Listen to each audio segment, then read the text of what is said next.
Kaleshwaram project అందులో భాగమైన 3 బ్యారేజీల డ్యామేజ్పై దర్యాప్తు చేస్తున్న జస్టిస్ పినాకి చంద్రఘోష్ నేతృత్వంలోని కమిషన్ తన ఎంక్వైరీని స్పీడప్ చేసింది.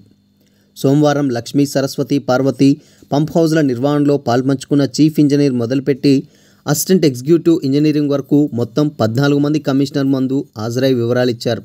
అయితే ఆ అంశాలను అఫిడవిట్ రూపంలో ఈ నెల 16వ తేదీలోపు అందజేయాలని వారిని కమిషన్ ఆదేశించింది. Kaleshwaram project chief accounts officer సైతం కమిషనర్ ముందు హాజరై కొన్ని వివరాలను అందజేశారు.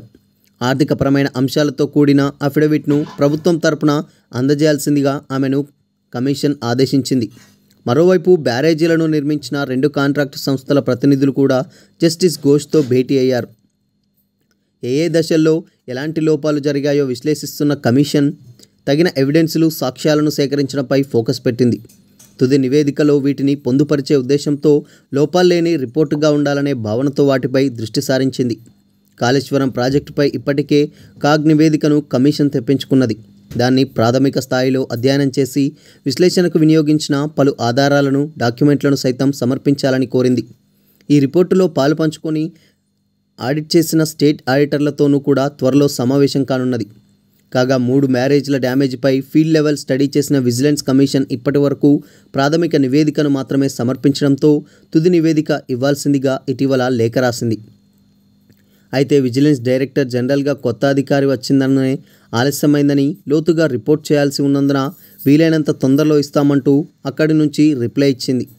మరోవైపు నేషనల్ డ్యామ్ సేఫ్టీ అథారిటీ సైతం క్షేత్రస్థాయి అధ్యయనం చేసి ఇంటరిమ్ రిపోర్ట్ మాత్రమే ఇచ్చినందుగా ఫైనల్ రిపోర్ట్ ఇవ్వాల్సిందిగా కోరింది. ఈ ప్రక్రియ మొత్తం ఒకవైపు కొనసాగుతుండగానే వివిధ ఐఐటీల నిపుణులతో కమిషన్ ఏర్పాటు చేసుకున్న కమిటీ నుంచి కూడా నివేదిక అందింది. ప్రభుత్వానికి సైతం పూర్తి డాక్యుమెంట్లు ఇవ్వడంతో పాటు కాళేశ్వరం ప్రాజెక్టుకు సంబంధించిన సమగ్ర వివరాలతో అఫిడవిట్ను సమర్పించాలని కమిషన్ ఆదేశాలిచ్చింది. ఇప్పటి వరకు ప్రాజెక్టుకు సంబంధించి దాదాపు 50కు పైగా దాఖలైన అఫిడవిట్లను పరిశీలించిన కమిషన్ ఈ నెల 16వ తేదీన తర్వాత దాఖలయ్యే వాటిని కూడా స్టడీ చేసి సెకండ్ ఫేజ్ ఎంక్వైరీని వచ్చే వారం తర్వాత ప్రారంభించనుంది. 16 తర్వాత ఆర్థిక అంశాలపైన ఫోకస్ పెట్టి మొదటి దశలో సాంకేతిక పరమైన అంశాలపై దృష్టి పెట్టిన కమిషన్ ఈ నెల 16వ ఆర్థిక అంశాలపై ఫోకస్ పెట్టనుంది. అంచనా వ్యయం ఎందుకు పెరిగింది, ఏ కారణాలతో ప్రభుత్వం ఇలాంటి నిర్ణయం తీసుకుంది, నిర్మాణ సంస్థలకు పేమెంట్స్ ఏ పద్ధతిలో జరిగాయి, సబ్ కాంట్రాక్ట్ సంస్థలు కూడా ఇందులోకి జొరబడ్డాయా, ఇలాంటి వివరాలను ఆధారాలను బ్యాంక్ ఫైనాన్షియల్ స్టేట్మెంట్ల ద్వారా సాక్ష్యాలను సేకరించనుంది.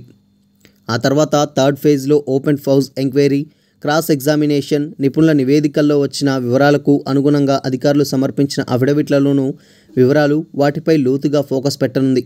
2 నెలల గడువును పొడిగించడంతో అప్పటికల్లా ఫైనల్ రిపోర్ట్ను, అందులో సిఫారసులను కూడా ప్రభుత్వానికి ఇవ్వనుంది.